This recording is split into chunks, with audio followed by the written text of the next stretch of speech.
법칙에 대해 발표를 해보겠습니다. 일단 여기 케플러 법칙은 16세기 때 천동설을 믿었었는데 천동설이 관측 현상을 설명하기 좀 복잡한 부분이 있었는데요.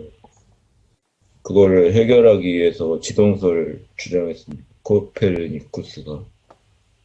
다음에 17세기 초에 케플러가 그 전에 브라에가 행성의 운동을 수십 년간 관측했는데요.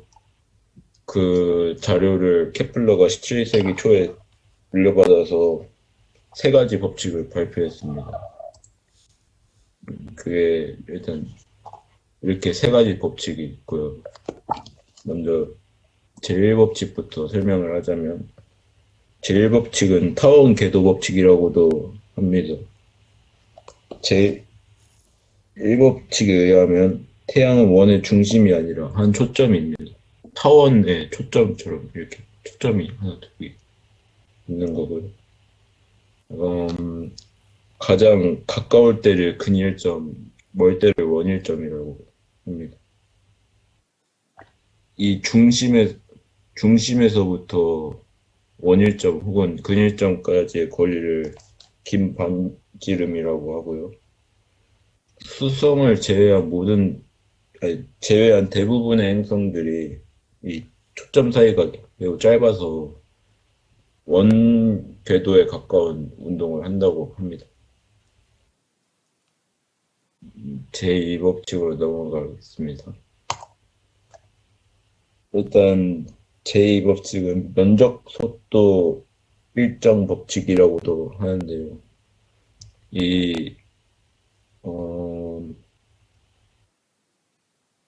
타원 궤도를 지나면서 같은 시간 동안 만드는 부채꼴의 면적이 항상 같다는 법칙입니다. 이 넓이와 이 넓이가 같다는 거죠. 한마디로 근일점에서 가장 빠르게 운동하고 원일점에서 가장 느리게 운동하는 것입니다.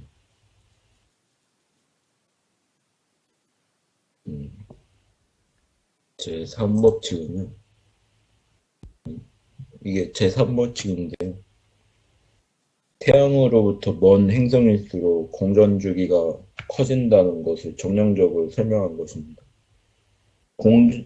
긴 반지름 A의 세제곱분의 공전주기 T의 제곱은 K이다. K는 행성의 질량에 반비례하는 상. 거기 행성이 아니라 교과서에 보면 항성의 질량에 반비례하는 상수예요. 항성은 별이죠. 별. 편한 줄 알고 바꿔서 그거 했네요. 다음에 고치도록 하겠습니다. 네. 다음으로 넘어가면 케플러의 법칙은 행성의 운동을 일으키는 원인에 대해서 설명을 하지 못했습니다. 그래서 뉴턴이 자신의 운동 법칙을 이용해서 행성의 운동 원인을 밝혀냈어요. 뉴턴의 중력 법칙인데요.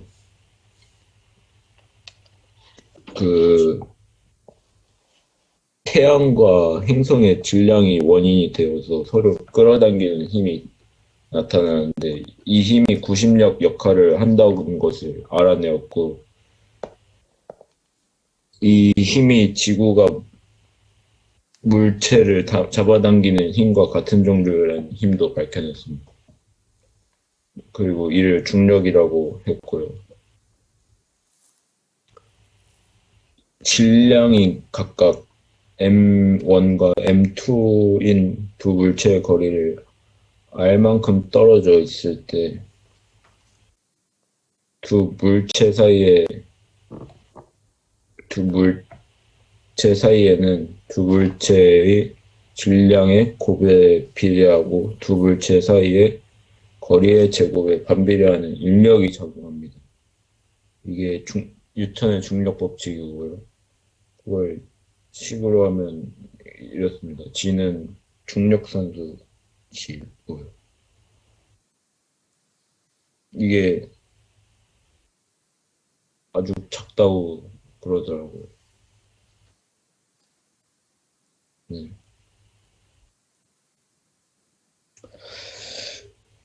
그리고 이 중력 법칙을 이용하여서 케플러 법칙이 옳다는 것을 확인할 수도 있는데요. 이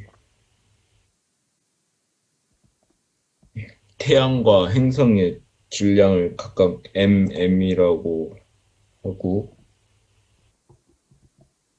스몰 m, 라지 m, 속력을 V로 반지름 R인 등속 원운동을 한다고 가정하면 태양으로부터 구심력을 받는다고 해요. 이때 중력이 구심력에 해당하므로 이렇게 됩니다. V를 그 다음에 V를 T분의 2파이 R을 대입하면 이렇게 제3법칙이 유도된다고 하더라고요.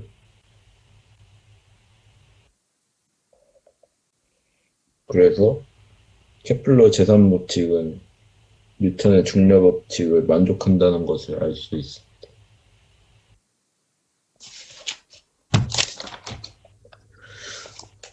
그리고 이를 통해서 인공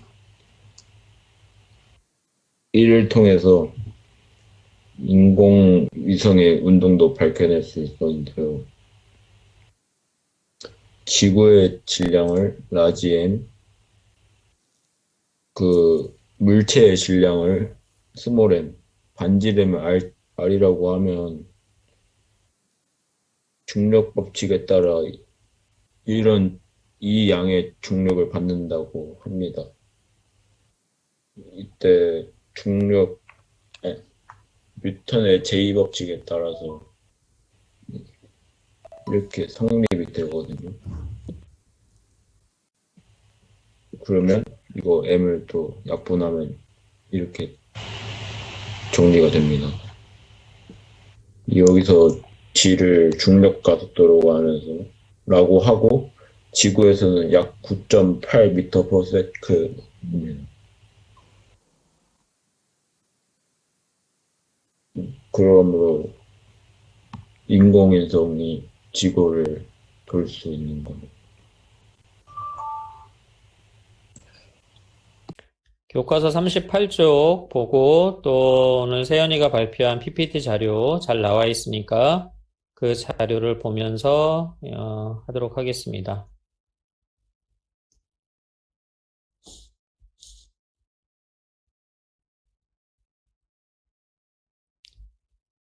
예, 명언이 들어왔네요. 그죠? 라이브는 들어와지네요. 예, 그러면 스크린 모드로 가서 안녕하십니까? 오늘 케플러 법칙 우리 같이 배워보도록 하겠습니다. 조금 아까 세연이가 발표한 그런 자료와 또 발표 잘 들었습니다. 교과서를 중심으로 해서 잘 설명을 해 주었고요.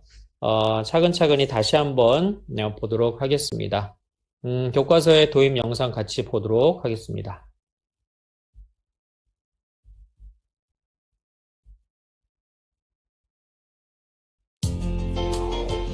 예, 인공위성이 지구로 떨어지지 않는 까닭이 무엇이냐? 한번 보도록 하지요.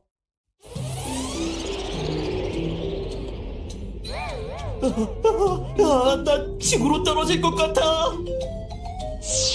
걱정 마, 그런 일은 없을 거야. 왜 안 떨어지는지 설명은 안 해주고 있네요. 그래서 우리가 오늘 배우면 그 설명을 이해할 수 있을 거라고 생각을 합니다. 네. 그래서 1957년, 여러분들 이거는 상식이니까 좀 알고 있었으면 좋겠습니다. 1957년에 최초의 인공위성을 갖다가 그 당시에 소련이라고 하는 나라가 쏘아 올렸죠. 이름이 뭔지 아십니까? 이거 영화로도 한번 봤는데요. 영화에도 나왔었는데, 이름 아는 사람? 댓글로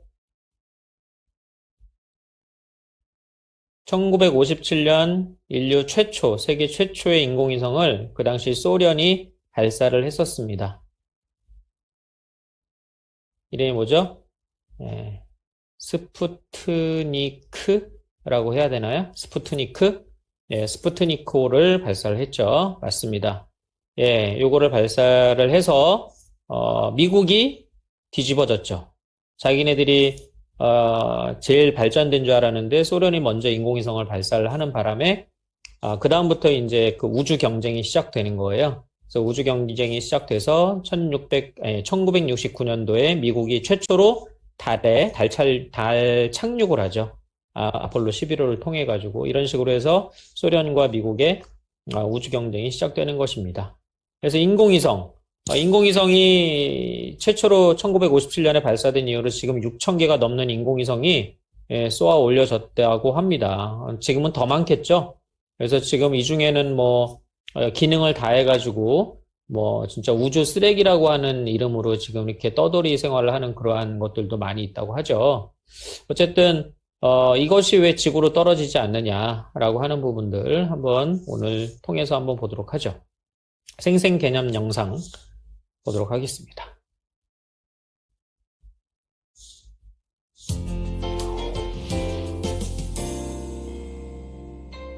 케플러 법칙. 우주의 법칙은 지동설을 알기 전부터 천문학자들의 관측을 통해 연구되어 왔습니다. 관측을 체계화한 사람은 요하네스 케플러. 그의 대단한 업적 뒤에는 스승인 티코 브라헤의 놀라운 관측 자료들이 있었습니다. Tycho Brahe was an astronomer in the 1500s who made very careful observations of where the planets were. This is before the time of telescopes. So his instrument of choice was called the Quadrans Muralis. It was a very large protractor, if you will, as large as a room. And he would measure the exact angle that a star made with respect to this large protractor and take observations this way. 그는 6분의 1하는 기구를 가지고 매일 밤 천체를 정밀하게 관측했고 그 결과 어마어마한 양의 기록을 만들어냈습니다. 티코 브라헤가 세상을 떠난 후 행성 운동을 연구하던 케플러는 첫 번째 난관에 봉착합니다. 행성의 운동이 완벽한 형태의 원이라고 했던 코페르니쿠스의 주장과 티코 브라헤의 관측이 일치하지 않았던 겁니다. 케플러는 화성의 궤도를 중심으로 수백 번의 계산을 반복했고 그 결과 행성의 궤도는 거리와 속도에 일정한 관계가 있는 타원 궤도임을 알아냅니다. 그리고 이 타원 궤도를 바탕으로 행성의 운동 법칙을 만듭니다. It was only until Kepler's laws described the motions of the planets and predicted where they should be in the sky exactly. But he had no idea why they should do this. And that would come later in the 1600s.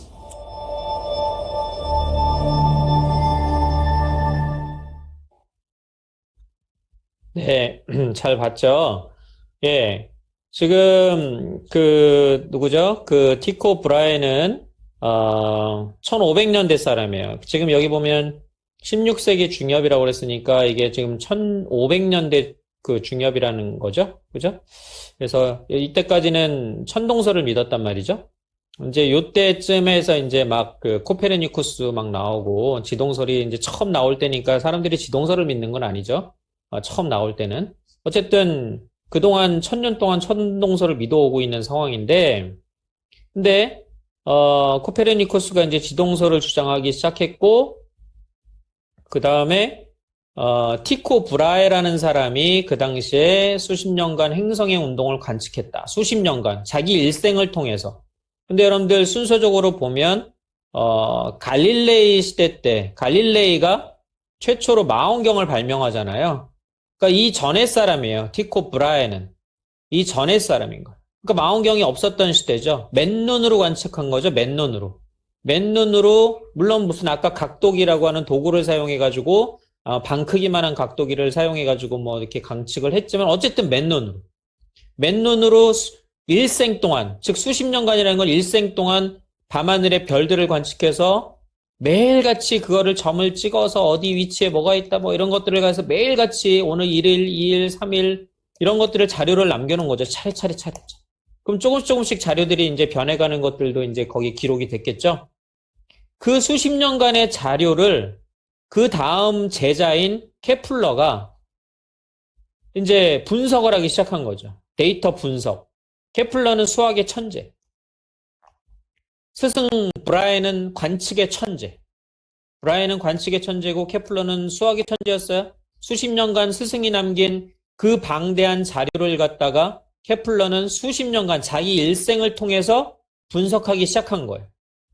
그 분석을 했더니 코페르니쿠스가 주장했던 원운동, 행성들이 원운동한다라고 하는 그 이론과 가설과 스승이 남겨놓은 그 데이터하고는 약간 안 맞는 거예요. 그렇다고 한다 그러면 눈으로 관측한 게 조금 틀렸을 수도 있다라고 하면서 이 이론이 원인이 맞겠지? 뭐 이렇게 생각할 수 있는데 케플러는 그렇게 생각하지 않고 스승이 남겨놓은 자료를 정밀하게 분석하기 시작합니다. 그랬더니 나온 결론이 뭡니까? 타원 운동한다. 행성들이 타원 운동한다. 원 운동이 아니라 타원 운동한다라는 거. 근데 거의 원하고 가까운 건데 그 거의 원하고 가깝지만 그래도 원은 아니야. 타원이라는 걸 밝혀내게 됩니다. 이거는 케플러도 중요하지만 케플러도 진짜 훌륭한 사람이지만 그 스승이 남겨놓은 맨눈으로 관측한 그 관측 자료가 얼마나 정밀한 관측 자료였는지 맨눈으로 관측한 거임에도 불구하고 그거를 반증하는 증거이기도 합니다. 타원 궤도를 따라 운동한다라는 걸 스승이 남겨놓은 자료를 가지고 분석하면서 알아내게 된 거니까 결국에. 그래서 타원 궤도를 따라 운동한다라는 것이 첫 번째 법칙이 됩니다. 태양을 한 초점으로 하는 타원 궤도를 따라 운동한다. 여러분들 타원은 초점이 두 개죠? 초점이 두 개인데 그 중에 하나가 태양을 초점으로 하는 타원 궤도를 돈다라고 하는 거. 이게 행성 궤도의 제1법칙, 케플러 제1법칙이 됩니다. 그 다음에 2법칙은 행성과 태양을 연결한 선분. 여기 행성이 있으면, 여기 태양이 있으면 이 선분이 같은 시간 동안 쓸고 지나간 면적이 같다. 이거를 뭐라고 한다고요? 면적 속도 일정의 법칙.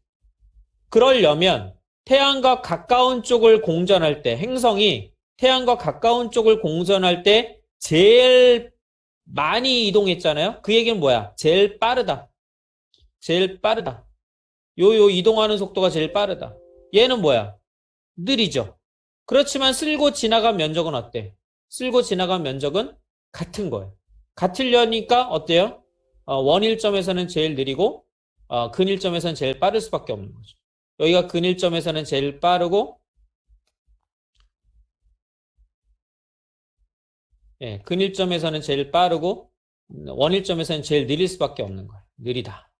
면적 속도, 이 면적 쓸고 지나간 면적이 같으려니까 면적 속도 일정의 법칙이라고 합니다. 중요한 법칙이죠. 그게 케플러 제2법칙이에요. 그래서 그런 내용들이 밑에 나와 있고요. 제3법칙은 뭐냐? 제3법칙은 타원 궤도의 긴 반지름, 요게 긴 반지름이죠. 긴 반지름 A. 요 A의 세제곱에 비례한다. 뭐가?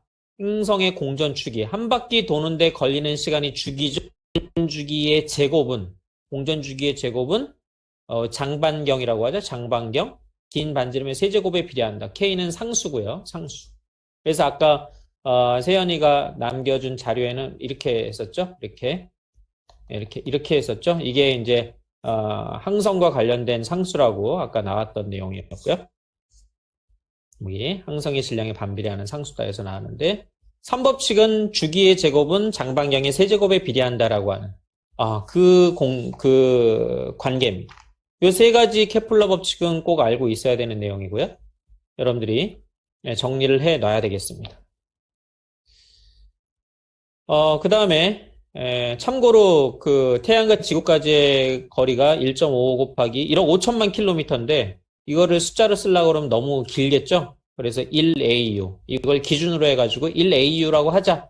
태양과 지구까지 거리를 기준으로 해서 1AU라고 하자. 이렇게 이제 쓰는 단위입니다. 케플러 법칙은 코페르니쿠스가 지동설을 발표한 후에 약 100년이 지난 후에 완성된 법칙입니다. 케플러 법칙은. 요 사이에 이제 누가 있었는 거예요? 스승이 브라헤가 있었을 것이고, 브라헤가 관측한 수십 년 동안의 관측 자료를 케플러가 또 수십 년 동안 분석해서 나온 법칙이에요. 그러니까 100년 정도 지난 거죠. 그래서 타원궤도 운동한다라는 거, 행성들이. 그래서 지동설이 맞다라는 걸 알게 되고, 이제 우주관을 바꾸게 된 계기가 된 거죠. 중요한 사항입니다. 근데 여기서 이제 케플러가 법칙은 3가지 발견했지만, 몰랐던 거. 그러면 이 케플러의 그 행성의 운동, 이 운동 원인은 몰랐단 말이죠. 어떻게 이 행성들이 태양을 중심으로 이렇게 타원궤도를 움직이고 있을까? 뭐가 이렇게 운동을 하게 할까라고 하는 원인을 몰랐다라는 거죠. 이걸 누가 이제 알게 해줬냐면 바로 뉴턴. 뉴턴은 자신이 체계해온 운동 법칙을 이용하여 행성의 운동을 일으키는 원인을 밝혀냈다. 자기가 체계해온 운동 법칙이 뭐예요? 관성의 법칙, 힘과 가속도 법칙, 작용 반작용 법칙이죠. 그 다음에 만유인력의 법칙, 뭐 이런 자신이 체계해온 운동 법칙들이 여러 가지가 있지 않습니까?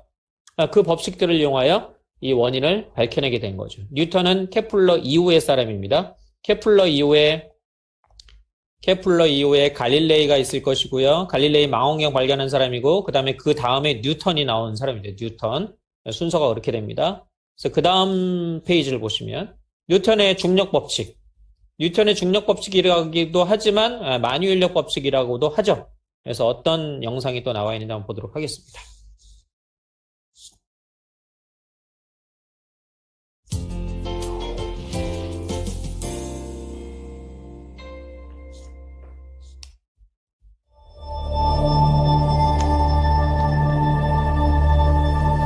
행성의 운동 법칙에 대한 원리를 알아낸 사람은 바로 아이작 뉴턴입니다.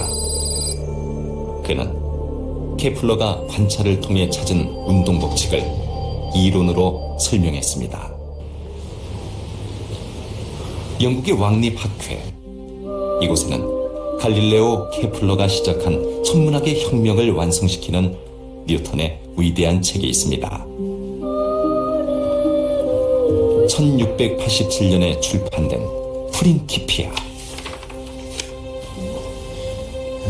뉴턴은 이 책에서 케플러의 법칙을 증명해 보입니다. 바로 중력을 통해서죠. He explains how it works, how it holds the planets in their motions and their elliptical orbits. He works out the mathematics behind how the universe is put together. 뉴턴은 사과가 떨어지는 것을 보고 지구가 물체를 끌어당긴다고 생각했습니다. 사과는 지구의 인력을 받아 아래로 떨어지는 것이죠. 그런데 달은 왜 떨어지지 않을까? 달과 사과를 통해 뉴턴은 천상의 운동과 지상의 운동을 연결하는 중력 법칙을 발견합니다. 뉴턴은 이 법칙을 대포를 이용해 설명했습니다. 대포에서 포탄을 발사하면 적당한 거리를 날다가 지구로 떨어집니다. 좀 더 세게 쏜다면 더 멀리 떨어지겠죠. 그런데 만약 대포를 지구 중력과 비슷한 힘의 속도로 쏜다면 지구가 원형으로 휘어있기 때문에 포탄은 계속해서 지구를 돌게 됩니다. 이런 원리가 달에도 작용합니다. 만약 지구가 달에 아무런 힘도 미치지 않는다면 달은 자신의 운동 방향으로 가려하기 때문에 궤도 밖으로 날아갈 겁니다. 그러나 지구와 달 사이에 인력이 작용하고 있기 때문에 달은 궤도를 계속 돌게 됩니다. 그런 지구와 달 사이에 끈이 있다고 생각하면서 보면 좀 더 이해가 쉬울 것 같아요. 끈으로 잡아당기는 이를 것처럼. 바탕으로 모든 사물이 서로 끌어당긴다는 만유인력의 법칙을 발견합니다. 케플러의 행성운동 법칙도 뉴턴을 통해 비로소 이해됐죠. 예, 좀 이해가 가는지 모르겠어요. 그 내용은 42쪽, 교과서 42쪽 맨 밑에 그림이 나와 있습니다. 또 다른 영상을 하나 보도록 하죠.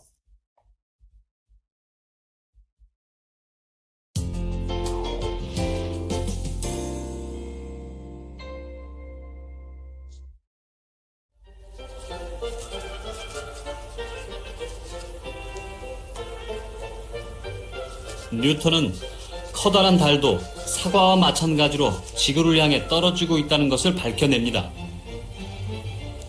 그런데 사과와 달은 도대체 왜 떨어질까요?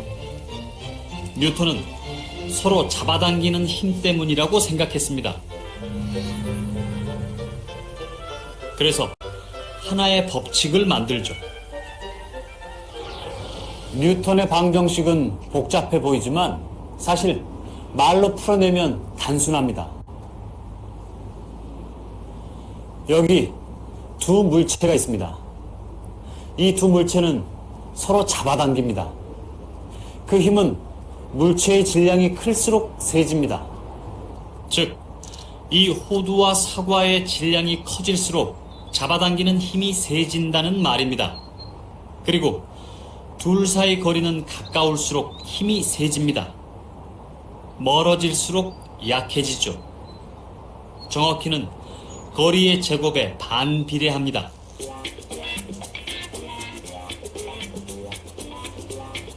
지표면의 마찰력 때문에 땅 위에서는 변화가 없지만 마찰력이 없는 우주라면 둘은 붙을 겁니다. 이것이 바로 만유인력의 법칙입니다.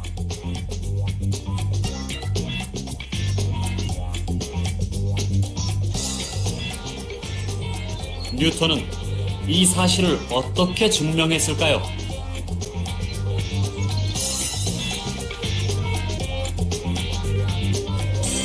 뉴턴은 사과를 달과 동일한 높이에 가져다 놓습니다.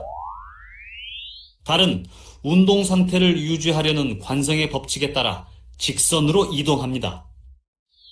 하지만 지구가 당기는 힘 때문에 아래로 끌려 내려옵니다. 뉴턴의 공식이 맞다면 달이 떨어진 거리는 사과가 떨어진 거리와 같아야 합니다. 그렇다면 이 둘은 같은 힘이 잡아당기는 겁니다. 검증은 성공적이었습니다. 질량이 있는 것들은 서로 잡아당긴다. 가까이 있을수록 더 잡아당긴다. 뉴턴은 만유인력 법칙으로 중력을 설명해냈습니다. 물체가 왜 아래로 떨어지는지, 우리가 왜 지구에서 떨어지지 않는지를 처음으로 밝혀낸 것이죠.